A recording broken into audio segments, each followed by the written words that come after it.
Kamal Haasan, the living legend of Indian cinema, जिन्होंने अपने career में न जाने कितनी सारी मास्टरपीस मूवीज दी हैं। लिटरली बंदे की पूरी फिल्मोग्राफी ही एब्सोल्यूट सिनेमा है। आई नो उस फिल्मोग्राफी में अब इंडियन 2 भी एग्जिस्ट करती है। सीरियसली भाई पता नहीं अब मेरी गोट को क्या हो चुका है। मास्टरपीस छोड़ो, अब तो एक बार देखने लायक फिल्म सी नहीं बन पा रही। इंडियन 2 देखते वक्त मेरी जान हलक तक आ गई थी। सिर्फ मैं जानता हूँ मैंने उस फिल्म को कैसे सर्वाइव किया। आल्दो मैंने अभी तक उनकी रिसेंट रिलीज थग लाइफ तो नहीं देखी, बट अर्ली रिव्यूज को सुनकर तो ऐसा ही लग रहा है कि वो भी इंडियन 2 का ही अल्टरनेटिव वर्जन है। आज भले ही उनकी मूवीज वो मैजिक रिक्रिएट नहीं कर पा रही जिनके लिए उनकी मूवीज को जाना जाता है, बट एक एरा था जब कमल हासन अपनी हर एक फिल्म में कुछ यूनिक ट्राई करते थे। From films like Nayakan, India's answer to the Godfather, to Pushpak, a silent black comedy, और Apoorva Sagodharargal, where he literally played a dwarf, वो भी without CGI in 80s। This man has never played it safe. जायन की इस filmography में एक ऐसी film भी एग्जिस्ट करती है जिसने लिटरली क्वेंटिन टेरेंटिनो को इंस्पायर किया था। या I am talking about the Hollywood director Quentin Tarantino, जिन्होंने Pulp Fiction, Kill Bill and Inglourious Basterds जैसी मास्टरपीस मूवीज बनाई है। साल 2001 में कमल हासन की एक साइकोलॉजिकल थ्रिलर फिल्म अलाव नंदन रिलीज हुई, जिसे हिंदी में अभय नाम से रिलीज किया गया था। जो फिल्म 2 जुड़वा भाइयों की कहानी दिखाती है। एक का नाम है विजय एंड दूसरा है अभय, and both played by Kamal Haasan, जिनमें विजय एक डिसिप्लिन्ड आर्मी ऑफिसर है, बिल्कुल इमोशनली स्टेबल एंड इंटेलिजेंट बंदा। वहीं दूसरी तरफ अभय उसका ट्विन ब्रदर एक साइकोलॉजिकल पेशेंट है जो कि अपने चाइल्डहुड ट्रॉमा में फंसा हुआ है, जिसके चलते उसके भीतर एक ऐसा मॉन्स्टर पैदा हो गया जो प्यार और नफरत में फर्क ही नहीं समझ पाता। लिटरली जिस डेडिकेशन से कमल हासन ने इस कैरेक्टर को प्ले किया है, I am this is one of the greatest antagonist in Indian cinema. भाई जब जब अभय का कैरेक्टर स्क्रीन पर आता है, फिल्म में इंटरेस्ट कुछ अलग ही लेवल पर पहुंच जाता है। अभय का इतना एविल दिखने के बावजूद भी तुम उस कैरेक्टर को हेट नहीं कर पाते, बिकॉज बंदे के इमोशंस इतने ज्यादा प्योर है कि उसके सामने उसकी एविलनेस भी फीकी पड़ने लगती है। दरअसल अपने बचपन में इन दोनों भाइयों ने अपने माँ बाप के बीच बहुत ही ज्यादा डोमेस्टिक वॉयलेंस देखा था, बिकॉज इनके बाप ने 2 शादियां की थी, क्योंकि उसकी फर्स्ट वाइफ जो कि अभय एंड विजय की रियल माँ थी, उसकी डेथ हो गई, जिसके बाद इनके पूज्य पिताश्री लोनलीनेस के चलते अपने बच्चों के लिए एक नई माँ ले आए। मगर अभय और विजय को उनकी नई माँ कुछ रास नहीं आई, बिकॉज उसकी हरकतें ही कुछ ऐसी थी। वो बस इन दोनों भाइयों के बाप को मारकर इनकी सारी प्रॉपर्टी हड़पना चाहती थी, जिस प्लान में वो कहीं ना कहीं सक्सेसफुल भी हो जाती है। वो इनके बाप को दिन रात शराब पिला पिला कर मार भी देती है, बट जैसे ही उसका सपना पूरा होने वाला होता है, आई मीन उसे इनकी प्रॉपर्टी मिलने वाली होती है, जितने में अभय उसे मार देता है, जिसके कारण अपनी माँ के ही मर्डर के जुर्म में अभय को एक मेंटल असाइलम में डाल दिया जाता है। इतनी छोटी सी उम्र में लाइफ में इतनी बड़ी बड़ी चीजों का होना ऑब्वियसली अभय के माइंड पर बहुत ही ज्यादा नेगेटिव इफेक्ट डालती है। ये सारी घटनाएं अभय के अंदर एक गहरा साइकोलॉजिकल क्रेक छोड़ गई, जिसका इलाज किसी डॉक्टर के पास भी नहीं था। वहीं दूसरी तरफ विजय को एक नई जिंदगी मिल गई। विजय एक आर्मी ऑफिसर बन गया, उसे तेजस्विनी नाम की एक लड़की से प्यार भी हुआ, जो रिश्ता अब शादी तक पहुंच चुका है। विजय की लाइफ में सब कुछ नॉर्मल चल रहा था, मगर सिर्फ तब तक जब तक अभय को इस बात की खबर नहीं मिली। असाइलम में बंद अभय को जब इस बात का पता चला कि विजय शादी कर रहा है, तब उसका मानसिक संतुलन पूरी तरह से हिल गया। उसकी नजर में कोई भी औरत जो विजय के करीब जा रही है, वो इन दोनों भाइयों के बीच में आ रही है। बीच में मतलब दरार पैदा कर रही है, वो थ्रीजम नहीं कर रहे।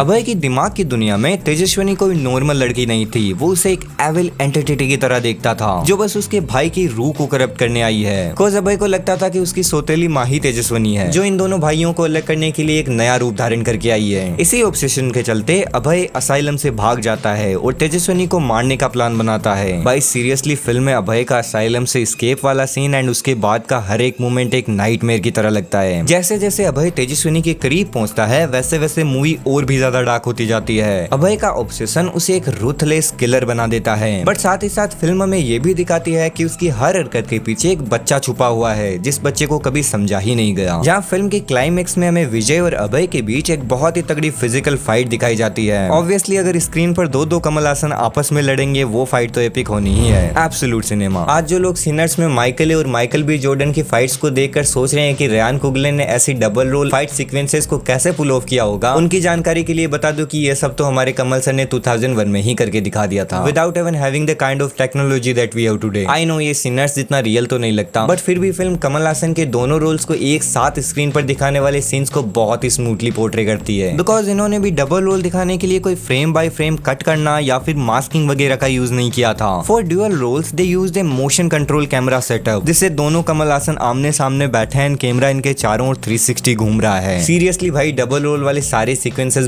बहुत ही ज्यादा रियलिस्टिक लगते हैं, literally ahead of time. Even जब अभय और विजय का पास्ट दिखाया जाता है तब पास्ट एंड प्रेजेंट टाइमलाइन के बीच कुछ सडन ट्रांजेक्शन दिखाए जाते हैं, वो भी देखने में बहुत ही ज्यादा अमेजिंग लगते हैं। फिल्म में अभय की हेलुसिनेशंस स्क्रीन पर दिखाने के लिए ट्रेडिशनल 2D एनिमेशन का यूज किया गया है। लाइक उस कैरेक्टर के माइंड में क्या चल रहा है वही चीजें हमें एनिमेशन के थ्रू दिखाई गई है, जिससे कभी अचानक से लाइव एक्शन फुटेजेस में कार्टून कैरेक्टर्स आ जाते हैं, चीजें एनिमेटेड होकर इधर उधर उड़ने लगती है, कभी एनिमेशन से लाइव एक्शन में सडन ट्रांजेक्शन आ जाता है, लाइक जैसे द बॉयज में ब्लेक नोयर के साथ होता है। वहां भी ब्लेक नोयर अपने ट्रोमा से कोप करने के लिए इमेजिनरी कार्टून कैरेक्टर से बात करता रहता है। सेम उसी तरह इसमें भी अभय के पूरे साइकोलॉजिकल ब्रेकडाउन को इमेजिनरी कार्टून कैरेक्टर्स के थ्रू विजुअली रिप्रेजेंट किया गया है, एंड वो भी 2001 में, द बॉयज 2019 में आई थी। एवन फिल्म में एक पूरे के पूरे किलिंग सीन को भी एनिमेशन के थ्रू दिखाया गया है। एक सीन में जब अभय का कैरेक्टर अपनी हेलुसिनेशंस के चलते शर्मिली को मार रहा होता है तब उस पूरे सीन को थोड़ा एग्जैगरेट करके एनिमेशन स्टाइल में दिखाया जाता है, लाइक जैसे टेरेंटिनो की किल बिल में था। उसमें भी जब हमें ओरेन इसी की बैक स्टोरी दिखाई जाती है, लाइक उसके पेरेंट्स की डेथ एंड वो रिवेंज वाला सीन वगैरह वगैरह, वो 7 मिनट लंबा बैक स्टोरी वाला पूरा सीन हमें एनिमेशन के थ्रू दिखाया गया था। एंड गेस व्हाट, टेरेंटिनो ने एक लाइव एक्शन मूवी में एनिमेटेड सीक्वेंस ऐड करने की इंस्पिरेशन यहीं से ड्रॉ करी थी। Tarantino said in an interview that the scene was inspired by his love for a 2001 Indian thriller that mixed live action and animation called allow Nandan. This movie का Hindi name अभय है। I know it also pays homage to violent animated films based on manga series, but mostly it was inspired from अभय। जिस film के बारे में मैं जितनी बात करूंगा उतनी कम है, cause फिल्म में है ही इतना कुछ। मुझे एग्जैक्टली टाइम तो नहीं याद, बट आज से 4-5 साल पहले जब मैंने इसे पहली बार देखा था तब तो टू बी ऑनेस्ट फिल्म मुझे उतनी ज्यादा समझ नहीं आई। उस टाइम तो सिर्फ अभय के कैरेक्टर को देखकर गांड फटी थी, मगर अब जब मैंने इसे रिवॉच किया तब इसकी ट्रू पोटेंशियल समझ आ रही है, वो पोटेंशियल जो फिल्म रिलीज के टाइम उस टाइम की ऑडियंस नहीं समझ पाई। बिकॉज 2001 में जब ये फिल्म रिलीज हुई तो इसके डार्क साइकोलॉजिकल प्लॉट के कारण इसे बहुत ज्यादा मिक्स्ड रिव्यूज मिले, जिसके रिजल्ट्स में एक बहुत ही बड़ी बॉक्स ऑफिस फेलियर साबित हुई। लिटरली फिल्म उस टाइम के हिसाब से तो काफी ज्यादा डार्क थी। एवन ये बात तो कमल हासन खुद भी जानते थे, इसीलिए तो उन्होंने इस फिल्म को बनाने के लिए 15 साल से भी ज्यादा वेट किया।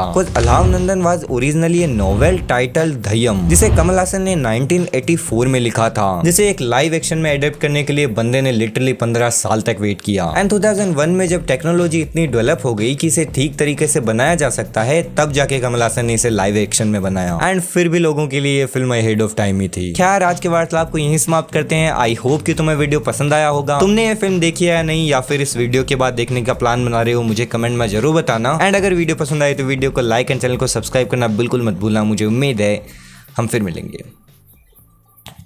Bye bye.